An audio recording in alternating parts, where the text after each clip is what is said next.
This is the story of Ethan Cole, a homeless man who saved an entire theater in just 48 short hours, and how he found his life again in the process. It all started with a frantic question. No, it can't be. Do you mean the entire system? All the lights, all the props? Everything is dead? Mrs. Eleanor Vance, the theater director of the Majestic, paced back and forth on the stage, her voice trembling with anxiety. Around her, the technical crew could only bow their heads. Ben, the head technician, replied wearily, "We've tried everything, ma'am. The control board is completely unresponsive. It's a brick." The tension in the theater was palpable. The big show was only 48 hours away. If they couldn't fix the system, the theater would lose millions of dollars and the reputation it had spent years building.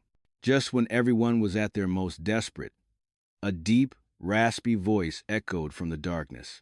"The problem isn't the control board." Everyone spun around, startled. A man stepped out from the wings. He wore an old coat, his hair was disheveled, and he looked every bit a homeless man. But his eyes were different. They were sharp, intensely focused on the complex web of cables on the ceiling, as if he understood them intimately. Ben frowned. "Who are you? Who let you in here?" Ethan ignored him. He explained slowly, "The board is just where the commands come from. The real fault is in the machinery up there. Your prop system is misaligned, so it's locked itself down." Everyone fell silent, astonished. Out of options, Director Eleanor Vance looked at the strange man as if he were her last glimmer of hope. What did you say?" she asked, her voice wavering.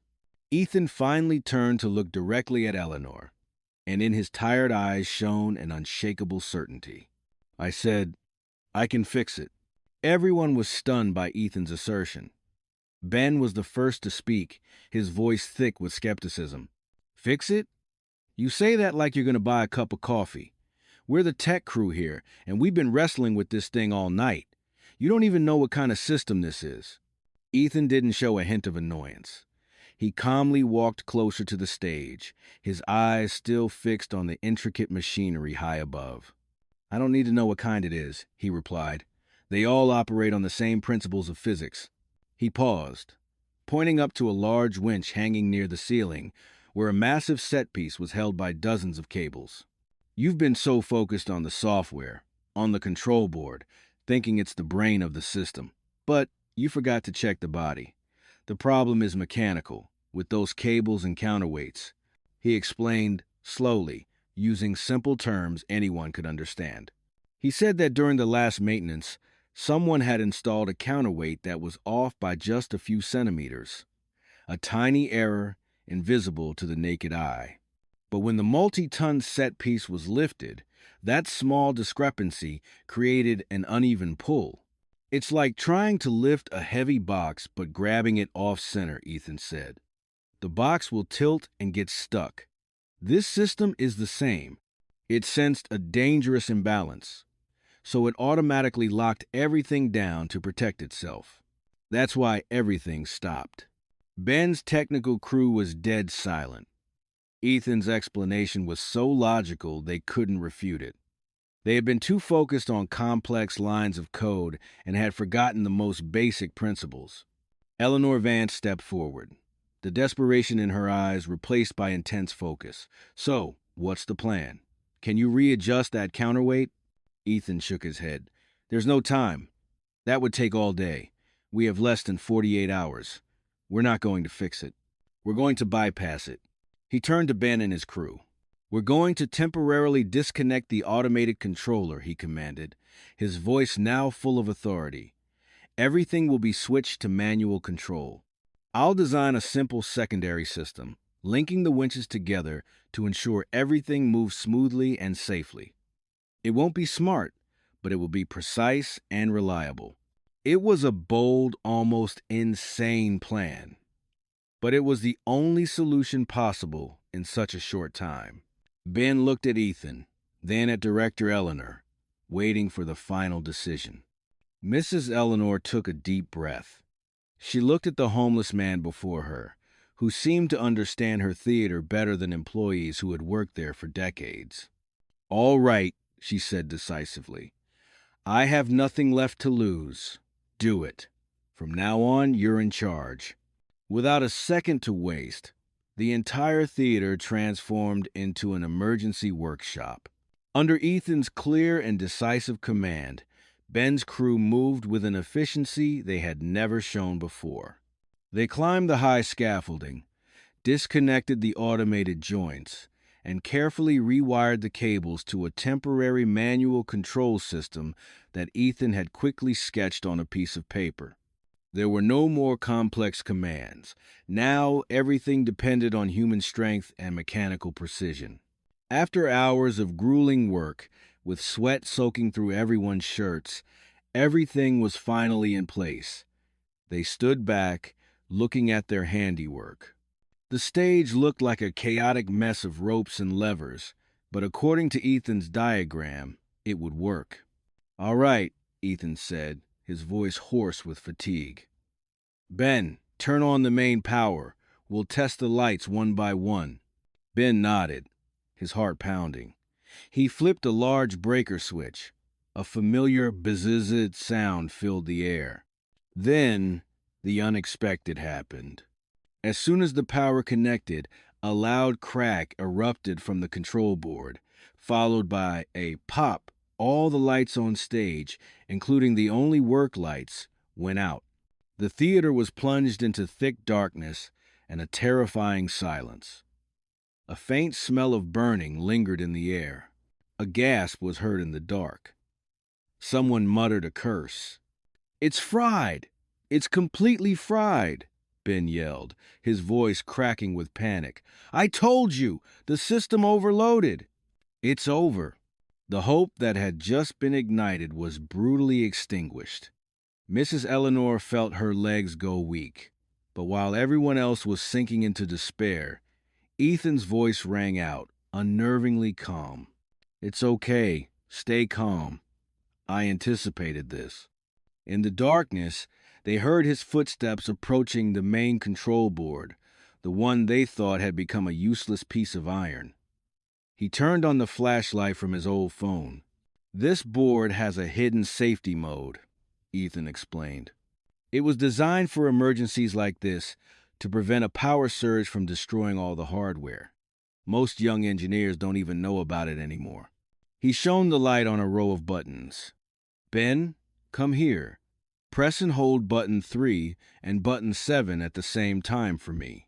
Ben hesitated for a moment, but then stepped forward and did as he was told.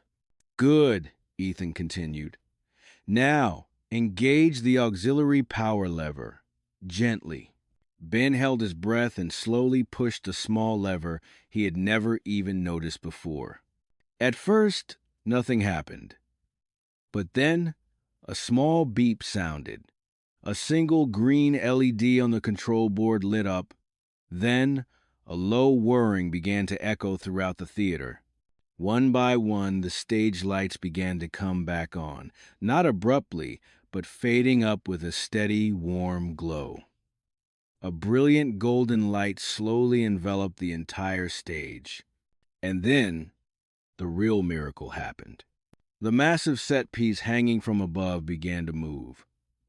It descended gently, silently, without a single sound, then was slowly pulled back up, stopping in the perfect position. Everything operated as smoothly as a dream. Watching the spectacular scene before her, Mrs. Eleanor Vance couldn't contain her emotions, her hands clasped together. 1,000-pound weight had been lifted. And then Ben started clapping, all by himself. But immediately after, the other technicians joined in. The applause grew louder, stronger, echoing through the empty auditorium. It was not just applause of relief, but of sincere admiration for the man who had made the impossible possible. Amid the resounding applause, Ethan finally allowed himself to breathe a sigh of relief. He turned, looked at his new teammates, and a rare, tired, but proud smile appeared on his face. Under the stage lights that he himself had relit, Ethan had found his place. As the applause died down, Mrs. Eleanor Vance walked straight to Ethan. She looked at him, not as a stranger, but as a savior. "I don't know how to thank you," she said, her voice full of sincerity. "You didn't just save a show, you saved this entire theater. Our head of stage technology position has been vacant for a while. I would like to offer you the job, effective immediately." Ethan was stunned for a moment. He looked down at his own hands, still grimy with grease, then at his worn-out shoes. He glanced at the old leather suitcase, the only remnant of his former life. Head of technology? That's who he used to be, before everything fell apart. Accepting meant facing the world that had once cast him out. But when he saw the trusting look in Mrs. Eleanor's eyes, and the admiration from the entire tech crew standing behind her, he knew he couldn't refuse. This wasn't just a job. It was a chance to start over. I accept," he said softly, but his voice was firm. Ethan's rebirth began then and there. From the very first week, the difference was clear. He wasn't just a good repairman, he was a brilliant innovator. He realized the theater was wasting a fortune on old, hot, and energy-guzzling lights. He proposed a plan to replace the entire system with modern LEDs. At first, many thought it was too expensive, but Ethan presented a detailed cost analysis showing they would save a huge amount on their electricity bill and recoup the investment within 6 months. The plan was approved, and the theater not only saved money, but also achieved a more beautiful and flexible quality of stage lighting. Next, he turned his attention to the sound system. He spent 2 full days walking through every corner of the auditorium, listening and fine-tuning each speaker. The result was that during the next performance, the audience was amazed by sound that was not just louder, but incredibly clear and vibrant, making them feel as if they were truly living in the story on stage. One afternoon, he was seen opening his old leather suitcase. Inside wasn't clothing, but yellow design scrolls. He pulled out a blueprint for a simple but incredibly effective rotating stage system. He presented the idea to Mrs. Eleanor. Just 1 month later, the theater had a new rotating stage, allowing for swift and impressive scene changes, something they had only dreamed of before. Ethan himself changed as well. With new clothes provided by the theater and a neat haircut, he no longer had the appearance of a vagrant.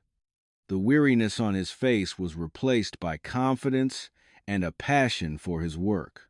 The theater staff, especially Ben, now saw him not just as a boss, but with genuine respect and admiration.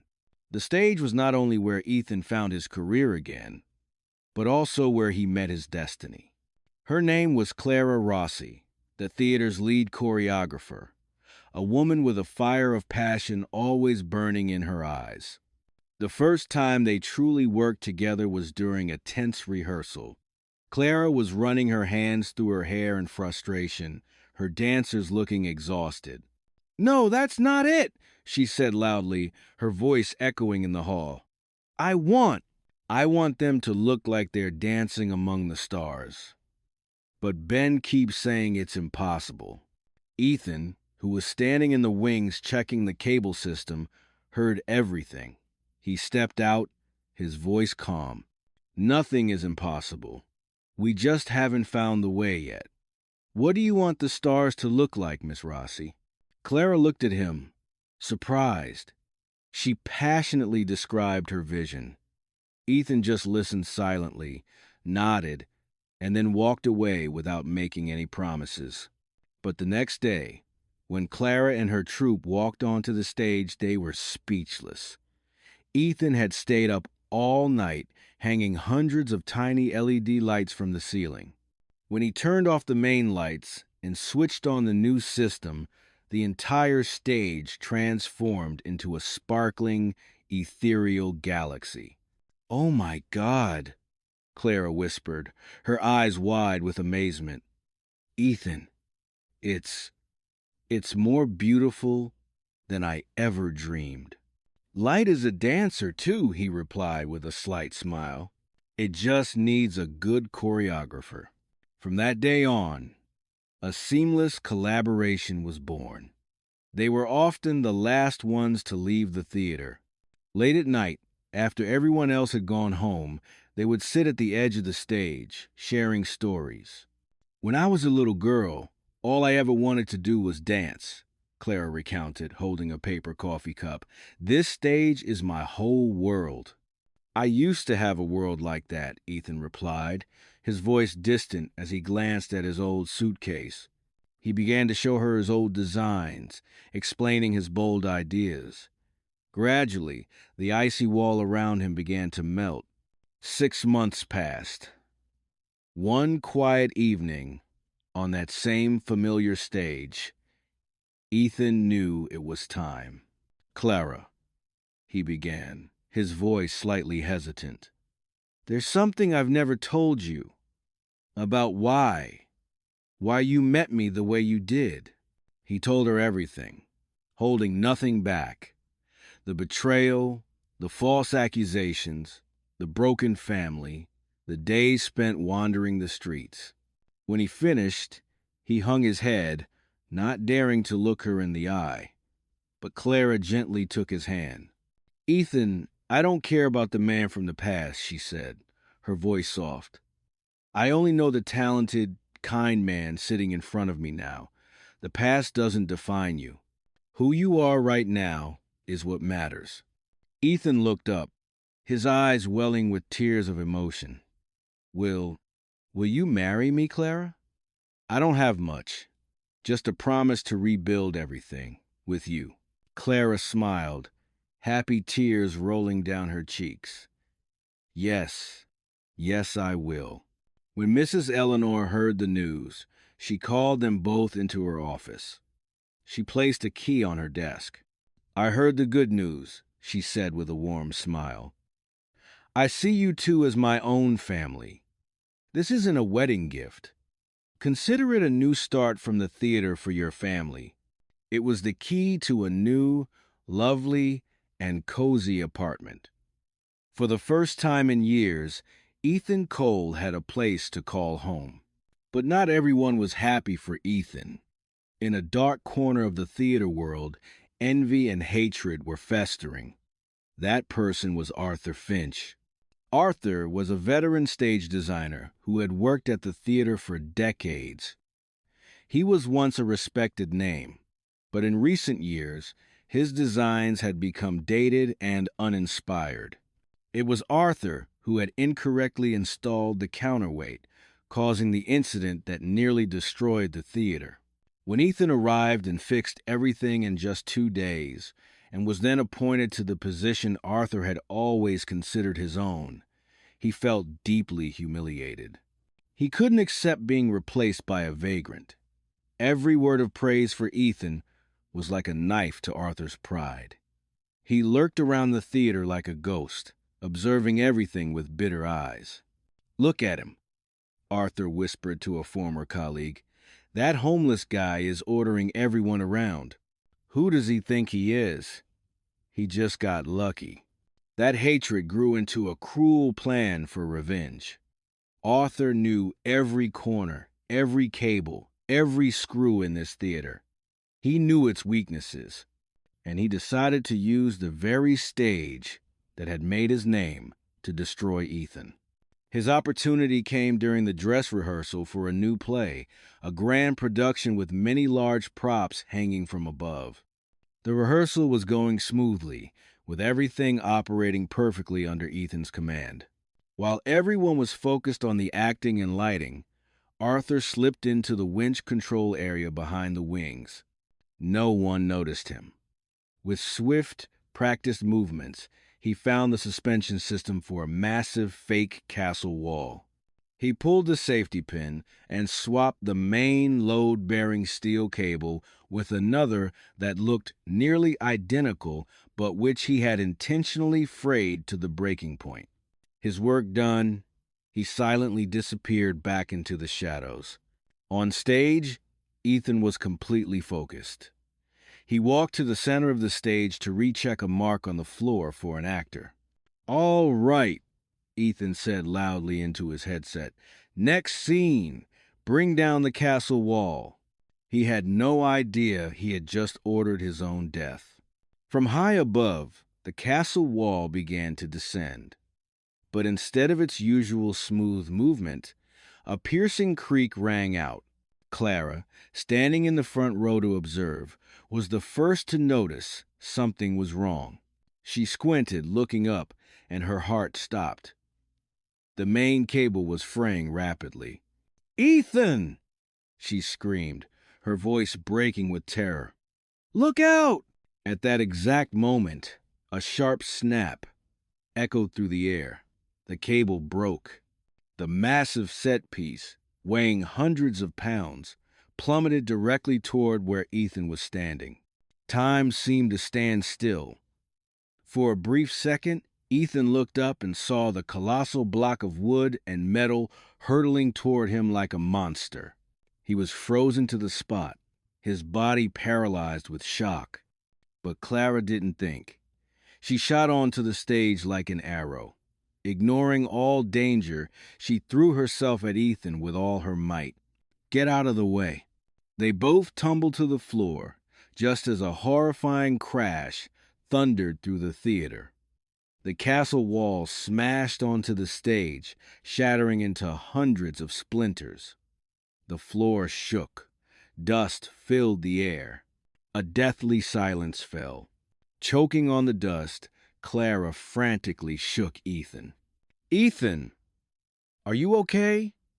Ethan, answer me!" Ethan was dazed, his ears ringing, but he was alive. He looked at the wreckage just inches from his feet, then at Clara, who had risked her life for him. He hugged her, trembling. They had narrowly escaped death. Mrs. Eleanor Vance rushed over, her face pale with fear. "What happened? Is anyone hurt? Somebody call 911. But Ethan, after regaining his composure, stood up. He walked to the wreckage and picked up the end of the broken cable. He squinted, examining it closely. "This was no accident," Ethan said, his voice trembling but firm. "This cable, it was swapped out. This is an old type, with a much lower load capacity." His words sent a chill down everyone's spine. This was a deliberate act of sabotage. Immediately, Mrs. Eleanor ordered, "Lock down this entire area. No one enters. Ben, check the security cameras right now." The investigation was swift. The footage from the security camera revealed a horrifying truth. The image was grainy but clear enough to identify Arthur Finch sneaking into the winch area just minutes before the accident. His face was twisted with resentment. They found Arthur in an old prop workshop, pretending to clean a tool as if nothing had happened. When he saw Mrs. Eleanor and the police walk in, his face changed. "Arthur, we've seen the security footage," Mrs. Eleanor said, her voice as cold as ice. Arthur tried to deny it, but faced with irrefutable evidence, he finally broke down. His anger and jealousy erupted. "That vagrant," he roared, pointing a finger at Ethan. "He stole everything from me, my position, my respect. He doesn't deserve it." Ethan looked calmly at the man, blinded by hatred. "All you had to do was your job, Arthur. This stage has room for all talented people."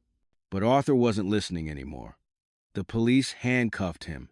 As they escorted him across the stage, where he had dedicated his entire life, Arthur showed no remorse. Before being led out the door, he struggled, looking directly at Ethan, his eyes burning with hatred. "This isn't over. I'll be back." His shouts echoed and then faded, but the threat hung in the theater's air like a ghost. Arthur Finch was gone, but the danger didn't feel entirely extinguished. Nevertheless, Ethan and Clara decided not to let the fears of the past dictate their future. Life had to go on, and happiness was something they deserved. Their wedding was not loud or extravagant.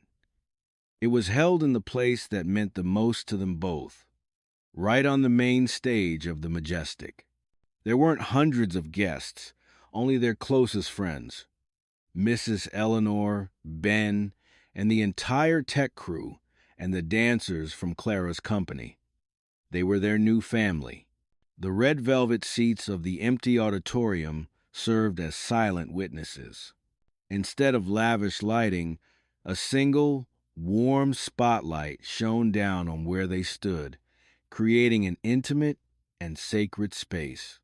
When Ethan, in a sharp suit, saw Clara approach in a simple white dress, he saw his entire world right there. "You found me in the darkness," Ethan said in his vows, his voice thick with emotion, "and you pulled me into the light. I promise to spend the rest of my life making sure that light never fades." Clara smiled, squeezing his hand. "The first day I met you, I didn't see a stranger. I saw an artist, a lost heart. I promised to always be the home for that heart to return to." They exchanged a kiss to the warm applause of their friends.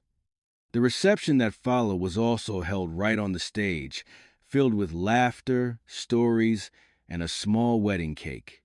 It was a simple day, but warm and complete. 1 year later, life went on peacefully. The theater continued to thrive under Ethan's leadership. Clara also achieved great success with her ballets. The apartment Mrs. Eleanor had given them had truly become a home. One evening, in a small room filled with the soft glow of a nightlight, Ethan sat in an armchair, gently holding a tiny being in his arms.